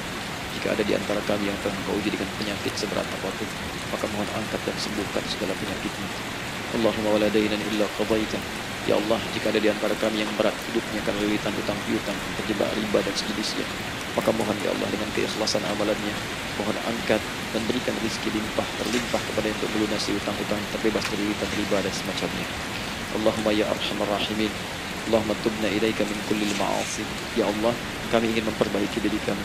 Kami bertobat dari segala maksiat yang pernah kami kerjakan. Allahumma asli ahwalana ma yuqarribuna ila ridah. Ya Allah, kami bermohon kepadamu, mulai hari ini mohon bimbing kami untuk memperbaiki diri supaya kami bisa lebih dekat denganmu ya Allah. Allahumma asli azwajana. Ya Allah, kami mohon sayangi dan perbaiki ya Allah akhlak suami-suami kami. Ya Allah, mohon bimbing suami-suami kami jadi suami yang baik, membimbing keluarga menjadi keluarga yang saleh. Allahumma ya Allah, Allahumma arsyad wa asli ya Allah azwajana zaujatina. Ya Allah, demikian dengan istri-istri kami ya Allah, jadikan mereka perempuan-perempuan yang salihah, bimbing jadi ibu-ibu yang baik. Allahumma abna'ana auladana dzurriyyatina. Allahumma aslih lahum ya arhamar rahimin yakunu salihin yakunu su'ada fid dunya wal akhirah. Ya Allah, anak-anak kami, cucu-cucu kami khawatir berpisah dengan mereka di akhirat nanti. Kami mohon ya Allah, jika memang ada maksiat yang mereka kerjakan karena dosa-dosa kami mohon ampun ya Allah. Perbaiki anak-anak kami, bimbing cucu-cucu kami ya Allah, jadikan mereka anak-anak saleh, anak-anak yang bisa memberikan mahkota kepada kami di akhirat ya arhamar rahimin. Kami malu dengan anak orang lain yang telah hafal Al-Quran. Kami malu dengan anak orang lain yang telah mampu tahajud. Kami malu dengan anak orang lain yang telah bisa membaca Al-Quran dengan baik. Sedangkan anak kami masih sibuk dengan dunia ya Allah. Kami takut bila wafat tidak bisa memberikan petunjuk kepada mereka dengan izin. Allahumma ya arhamar rahimin. Allahumma idza kana hunalika baqiyatu ayyamina faj'al baqiyata ayyamina ya Allah hayatan thayyibah. Duhai Allah, kami bermohon kepadamu, jika memang terbentang masa kehidupan bagi kami sampai dengan hari esok, maka mohon jadikan sisa-sisa hidup kami lebih baik daripada hari-hari yang sebelumnya. Wa idza kana hadzal yawm min akhir ayyamina faj'al ya Allah hadzal yawm husnal khatimah. Ya Allah, kami mohon, jika memang hari ini adalah hari terakhir kami hidup dan harus kembali kepadamu untuk wafat, mohon jadikan di hari ini kami husnul khatimah. Allahumma qawwi lisanana ila kulli kalimat tauhid la ilaha illallah Muhammadur Rasulullah. Ya Allah, kami mohon, jika kelak kami akan wafat, ringankan lisan kami untuk mengucapkan kalimat tauhid la ilaha illallah Muhammadur Rasulullah. Wa ajib kalimatan biqaulika ya ayyatuhan nafsul mutmainnah irji'i ila rabbika radiyatan mardiyah fadkhuli fi ibadi wadkhuli jannati. Ya Allah, kami mohon kelak nanti dalam sakaratul maut nanti, jika kami bermohon kepadamu dengan kalimat tauhid la ilaha illallah, mohon jawab kalimat kami ya Allah dengan panggilanmu yang indah. Ya ayyatuhan nafsul mutmainnah, hai jiwa yang sudah tenang, irji'i ila rabbika radiyatan mardiyah, hai cepat pulang menghadap kepada Rabbmu. Hai cepat pulang menghadap kepada Rabbmu. Hai cepat pulang menghadap kepada Rabbmu. Aku ridha dengan semua amalmu, engkau pun akan ridha dengan semua pemberianku. Adkhuli fi ibadi wadkhuli jannati. Engkau aku masukkan dalam golongan hamba-Ku, aku siapkan surga untuk menyambutmu. Allahumma ishtaqna bi Rasulillah sallallahu alaihi wasallam. Ya Allah, kami rindu sekali dengan Rasulullah sallallahu alaihi wasallam. Lam na'ish ma'ahu fil hayat wa lam narahu fil manam. Kami belum pernah hidup bersama beliau di dunia, tidak mampu menatapnya di alam mimpi. Maka mohon ya Allah, jangan biarkan kami berpisah dengan Rasulullah di akhirat nanti ya Rabbal Alamin. Jumpakan kami dengan Rasulullah di taman Firdausmu yang paling indah. Allahumma ya arhamar rahimin. Allahumma rizqna yusra ya Allah. Kulil hujjaj. Ya Allah, anugerahkan kemudahan, kelapangan kepada para jemaah haji yang berhaji tahun ini ya arhamar rahimin. Allahumma taqabbal minhum ya Allah hajjahum, sa'yahum sa'yan mashkura, wa dhanbahum dhanban maghfura, wa tijaratahum tijaratan lan tabur. Ya Allah, jangan sia-siakan pengorbanan fisik mereka, biaya mereka, waktu mereka, tenaga mereka, emosi mereka. Terima haji mereka ya Allah. Jadikan sa'i mereka berhasil, tawaf mereka benar. Jadikan seluruh manasik yang Kau ridhai ya arhamar rahimin. Allahumma ya Allah, rizqan rizqan hasanan tayyiban liyahujju kullu man lam yahujj ya arhamar rahimin. Ya Allah, bagi kawan-kawan kami, kerabat kami, saudara kami, tetangga kami yang belum berhaji, maka anugerahkan kemudahan bagi mereka untuk berhaji ya Allah. Anugerahkan kelapangan untuk berhaji ya Allah. Sekalipun memang tidak terbuka kesempatan itu, maka mohon anugerahkan sifat mabrur kepada kami sekalipun tidak mendapati ibadahnya. Allahumma ya arhamar rahimin, Allahumma rizukna ya Allah nikmatan salihah. Ya Allah, anugerahkan kepada kami nikmat untuk menjadi orang saleh di dunia dan kembali kepadamu di akhirat dalam keadaan saleh. Alhiqna bis salihin ma'al ladzina an'amta 'alaihim minan nabiyyin was-siddiqin wasyuhada was-salihin wa hasuna ulaika rafiqa. Ya Allah, kumpulkan kelak kami di surga dengan para nabi, orang-orang saleh, para syuhada, orang-orang yang benar di hadapan-Mu. Itulah nikmat terbaik yang mampu kami dapatkan.